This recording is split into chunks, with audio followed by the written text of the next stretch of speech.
さんして。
In a troubled world of ever-increasing violence and conflict, the name Carl Rogers stands out.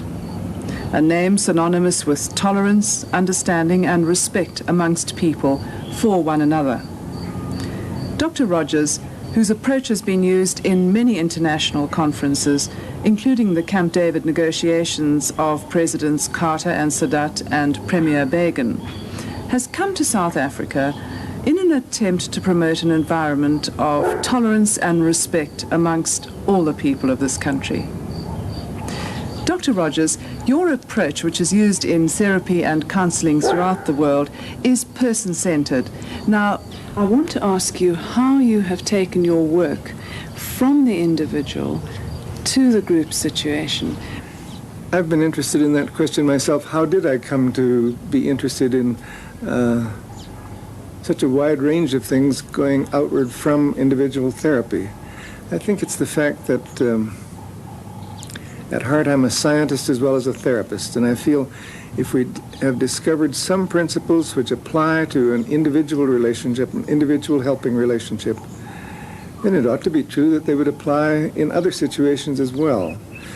And we've found that that is very much true in education, for example, that the teacher who can create a trusting kind of climate, an understanding kind of climate for the class gets much more productivity, much more creativity out of the students. We've found that family life can be very different depending upon the kind of climate that parents create for the children. You use the term unconditional caring, which is very interesting to us because last year we had an interview on television with Dr. Elizabeth Kubler-Ross who used the term unconditional love. I think there are moments when a teacher feels that way towards students, really feels, really, you're quite a group, I like you as you are. Okay, that creates a very desirable climate. Parents certainly feel that way at times. And it's at those times that growth, change, self-understanding are most likely to occur. With what's happening in the world today, there seems to be a great absence of unconditional caring. Very definitely. I feel that a great many of the problems of the world, probably including terrorism, come about because of the fact that so many people today are alienated, feel no one cares, no one understands, no one gives a damn. And so they begin to develop hostile and really vicious attitudes that are completely removed from any warm personal relationships. Is it a need to dominate others? Because this seems to be the feeling that one has, that each country wants to dominate the other. Certainly the question of power is very much involved, and that's one thing that we feel we've learned in therapy and in education. If the therapist has a need for power over the client, then he or she is going to be the expert who directs the client. If they're willing to share power, then I think much more exciting things happen. And that's been my experience too in teaching, that some teachers seem to feel a need for power over the group, and so that's the way they operate. if they can get to the point where they're willing to share power with the members of the group, then people become more confident, more self-directing, more creative, more exciting things happen. You recently ran a workshop in Northern Ireland composed of Protestants, Catholics, and English. Now, what actually ensued from that? When we started, the bitterness in both the Catholics and Protestants was really intense because they'd had awful experiences. One man told how his sister, who'd just come to visit him, went out on the street and was blown to bits by a bomb. He didn't know for sure whether it was a Protestant or Catholic bomb. All he knew was that this terror was in the streets. Another man had to barricade his family with mattresses and so on because there was so much shooting going on in the street outside.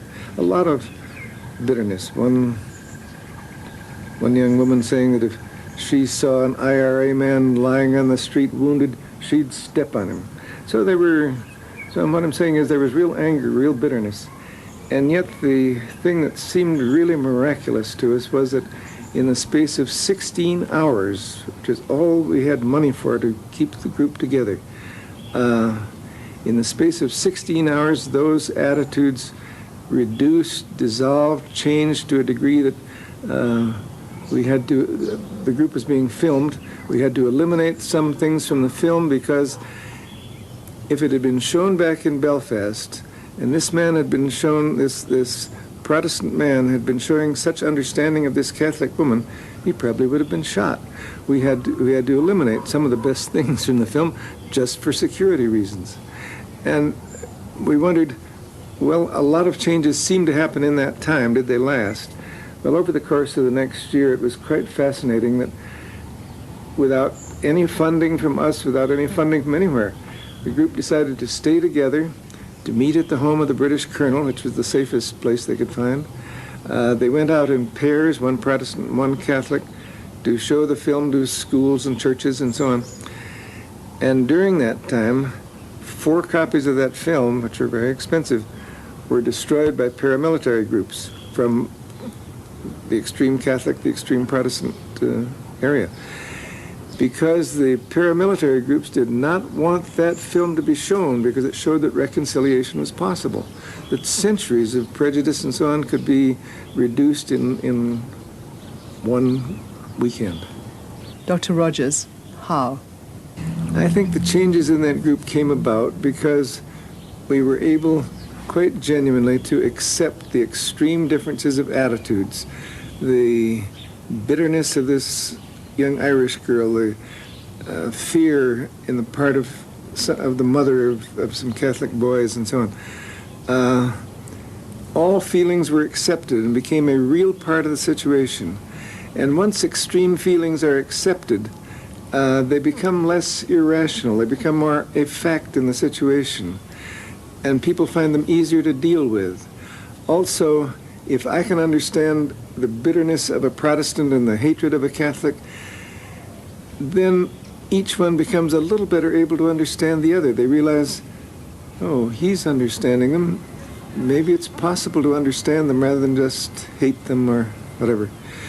So that little by little attitudes tend to, especially irrational attitudes, tend to dissolve, and the attitudes become real.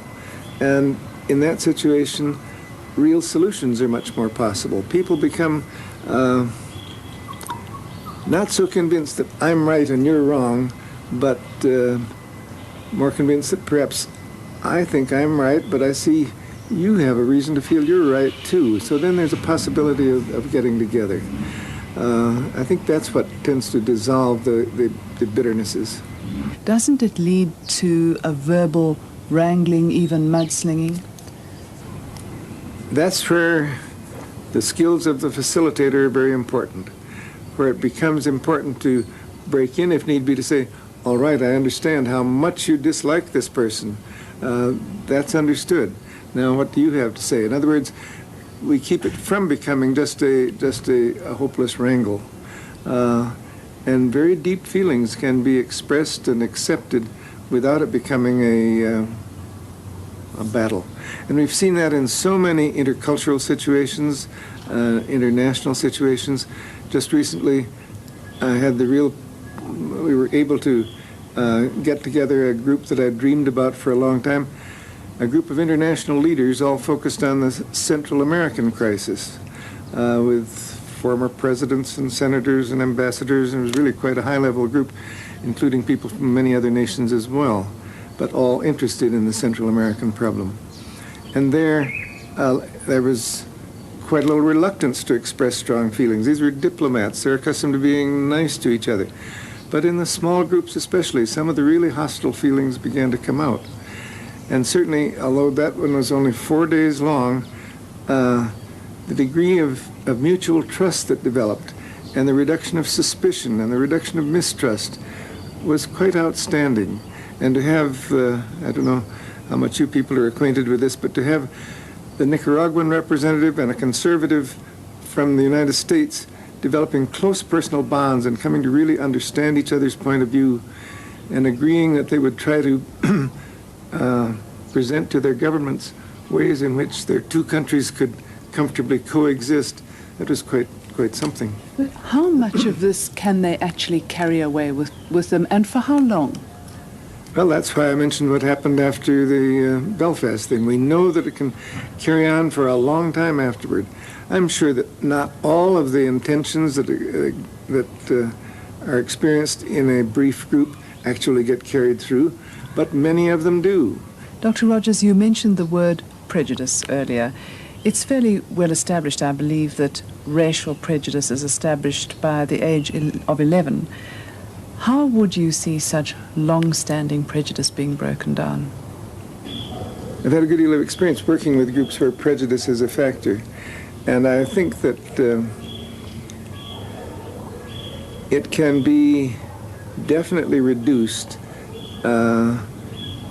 in a situation where the climate that I spoke of exists, where people feel free to be as prejudiced as they are, and yet to realize that they're expressing this to the person about whom they feel the prejudices. I recall when we were here before, one black man telling how bitter he was about being invisible, how he went to a butcher shop and nobody waited on him, and nobody waited on him, and nobody waited on him, until finally a white woman said, "This man's been waiting a long time," and so he was waited on. But he felt so bitter about being invisible. Yet to express that and find it accepted and find it understood was a real healing of the bitterness. And I feel that the unspoken prejudice begins to come out too. We're all of us much more prejudiced than we think we are. And some of that begins to be evident when people are open enough to say, well, that's a sexist remark, or, well, you've said that because of the color of my skin, or something like that. We begin to be aware of those elements in ourselves, and it's that awareness that makes it possible to reduce prejudice. You say this is easy to do in small groups, but how would it actually work on a large scale? I feel that we have a chance here this time to deal with some of the prejudices and feelings, strong feelings, negative feelings that exist. I know because I've seen them in blacks versus whites and whites versus blacks, blacks versus blacks, the tribal issue. I realize how important that is. Whites versus whites, English and Afrikaners don't always love each other. And then the blacks and colored and so on. I see a great welter of prejudice and strong negative feeling here. But the thing that struck us so when we were here last time, and I've just arrived this time, so I can't say as to now. The thing that struck us so when we were here last time was the tremendous hunger for communication. I feel that the governmental system in your country has not only separated races and classifications, it seems to have had a side effect of separating people from people, persons from persons, so that we found Afrikaners having difficulty communicating with Afrikaners and blacks with blacks. But there was such a hunger for deeper, more real communication. And it's that gives me some degree of hope that on a small scale we can show that some of these attitudes are not necessary, can be dissolved, can be dealt with. And then the scientist in me says, and if they can be dealt with in relatively small groups, then someone should be able to extend those ideas into larger and larger areas. Once again, how? Well, you see, you are asking me for the final answers, and I don't pretend to know that. I think, well, I'll just mention one thing from our Belfast experience. It's clear that the work we did with one small group from Belfast didn't have any effect on any measurable effect on what went on in Belfast then or later. But as one man from Belfast said, if there had been a group like that on every block, that would have made a difference. And to continue with the Belfast example, if governments, if society had been willing to spend the money that was spent on just British occupation, say, there would have been funds for a group on every block. It's that at the present time, I sometimes see what we're doing as a little bit analogous to the early days of flying. So the Wright brothers took off for a few feet on the beach. What significance has that? It doesn't have any social significance. Until society gets excited, when they find that Lindbergh flew the Atlantic, then maybe there is something to flight. Maybe we can use it. Maybe it has possibilities. And so we came over in the Concorde. In other words, if things can be done on a small scale, they have implications for the larger scale. And that's why I feel it is not insignificant if we can show that in relatively small groups, people can reduce prejudices. That's why we're focusing in this trip on helping to train people who will be interested in facilitating communication between black and black, black and white, whatever. So the people you train, you see them going out into the community, forming more groups, and gradually more groups forming. I've seen this happen enough that I feel that whatever the basic cause of those prejudices, they can be reduced. They're not hopeless. I'm not saying they will be totally eliminated. I still find ways in which my daughter feels I'm hopelessly imbued with a male domination point of view. I know that I still have some racial prejudice that I can't completely eliminate. But such things can be reduced, and the more we are aware of them, the better we will handle the prejudices we have. It's quite one thing to be unconsciously macho, for example, and deal with women as subservient and inadequate and inefficient and so forth. It's quite another thing to be aware of those attitudes in oneself and realize they're not realistic. They don't match the facts. And it's the same way with any kind of prejudice. The more we can become aware of them, the better we will handle them. I've often heard it said by black people in this country, please don't evaluate me as a black person. Please look at me as a person. Do you think this is possible after centuries of prejudice? Yes, because none of us have experienced centuries of prejudice. We've only experienced what has happened in our lifetimes, and that, I think, is possible to deal with. We saw that same kind of thing. I'll use another example. In this last conference on Central America, to some people, the fact that the Nicaraguans were communists, that settles it. They're bad.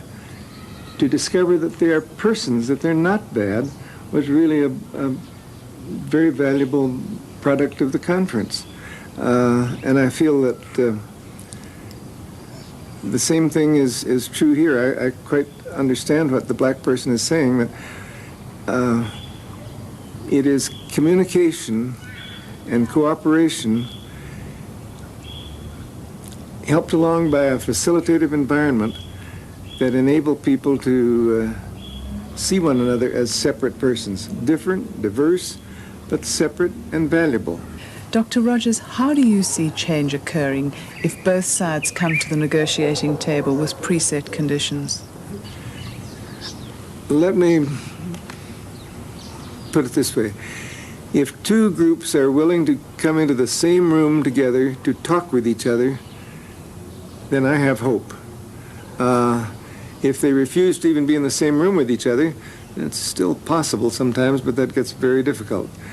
But my experience has been that if two groups are willing to sit down in the same room with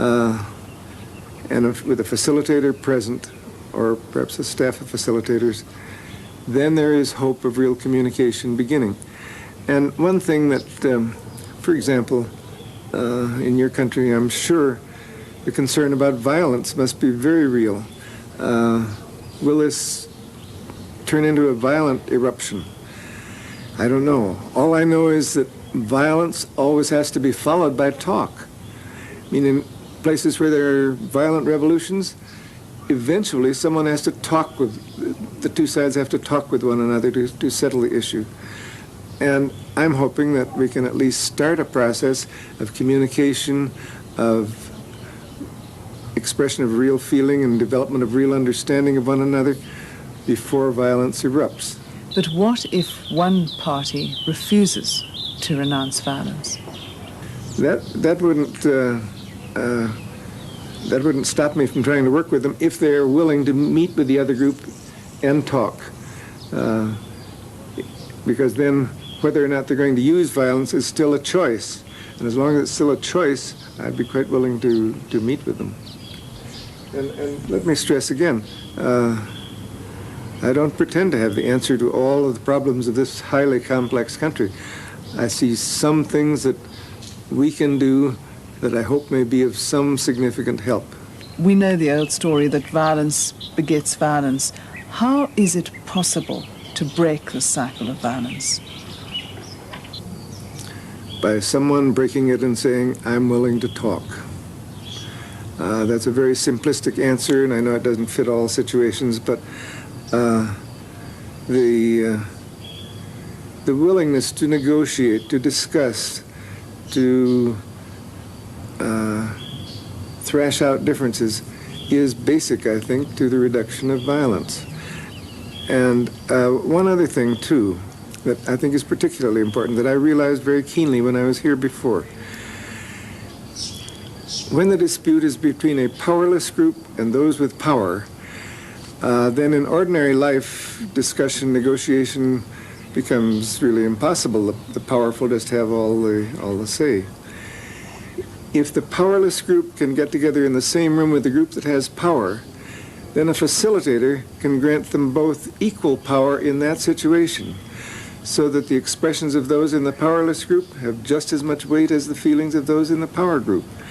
And that makes a tremendous difference in the kind of exchange that takes place. To be sure, when the group breaks up, then they go back to their perhaps previous situation. But something has happened that can't be undone. Do you feel that two groups can truly relate to each other when each one fears domination by the other? Yes, I think definitely they can, providing those fears can be really out in the open. In this small opportunity we had here in 1982 to hear the whites expressing their fear of black domination, to hear the blacks expressing their fear of greater oppression and so on, was not only informative, it helped to bring the two groups closer together. And the fact that that does make a difference is shown by the fact that when my colleague Ruth Sanford and I were here in 1982,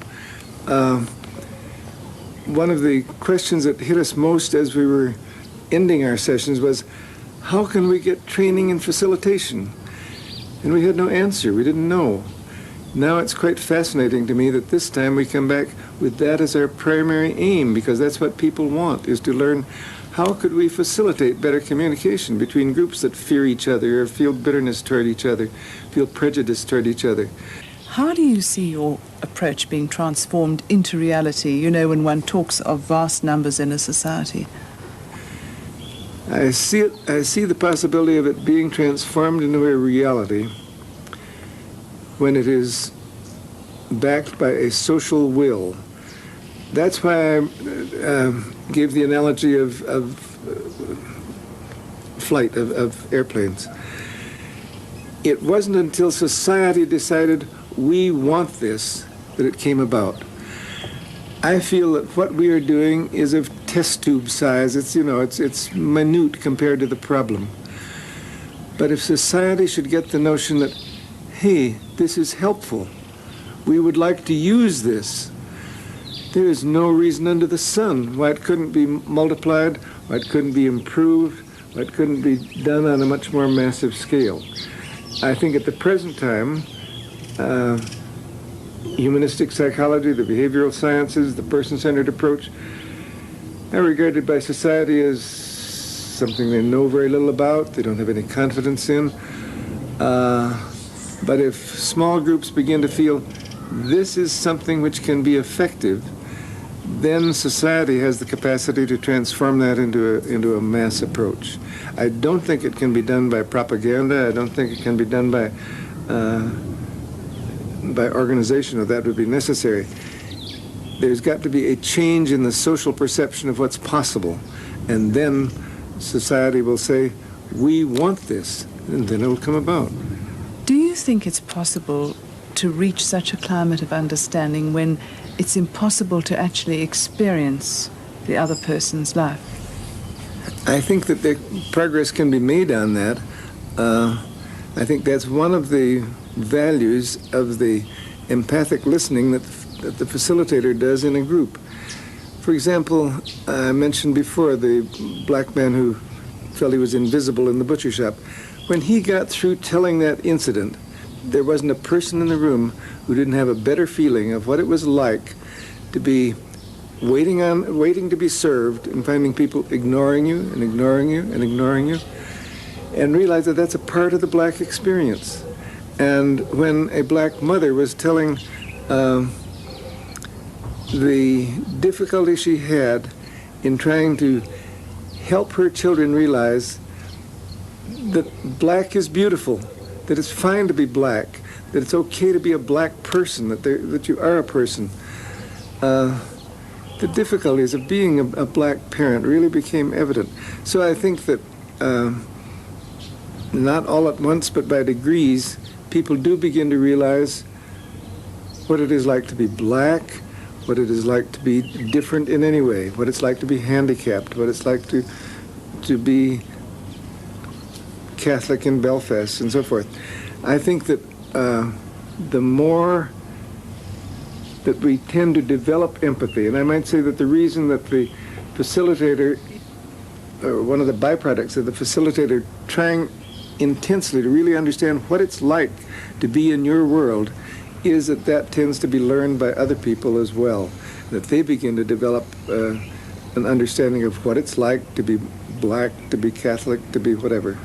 Tell me, Dr. Rogers, why, when we live in a world of ever-improving communication skills, do we also have ever-escalating violence and conflict? It is a puzzling and baffling problem that we seem to become better in everything. Not only in communication, but in the skills of violence.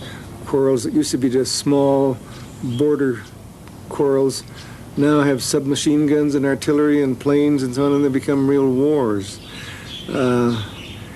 It seems as though our problems escalate along with our means of coping with them. Do you think that it's ever too late to talk? No, I don't think so. I don't believe it's ever too late to really, and by talk I mean now, to really communicate with another person. I feel that it is never too late to try to understand the person with whom I differ, the person whom I dislike, the person against whom I feel prejudice. It's never too late for me to try to gain understanding of that person.